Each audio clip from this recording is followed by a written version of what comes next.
Hello everyone, how are you doing? This is MD Tech here with another quick tutorial. In today's tutorial, I'm going to show you guys how to allow or deny device admin app access on your smart device, so your Samsung Galaxy, Google Pixel, or other Android-based phone.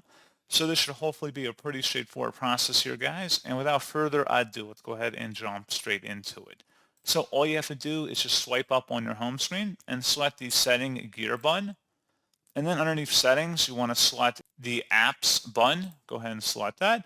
And then underneath general, you want to scroll down and select where it says special app access. Go ahead and select that. And then at this point, you go ahead and make any modifications to special app access in here.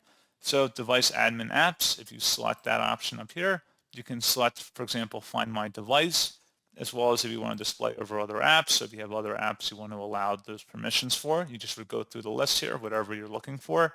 So again, display over other apps is just one option. Do not disturb access, media management apps, picture-in-picture mode, basically everything you can need in here. So pretty straightforward process on that, guys. And as always, thank you for watching. I do hope that I was able to help you out, and I do look forward to catching you all in the next tutorial. Goodbye.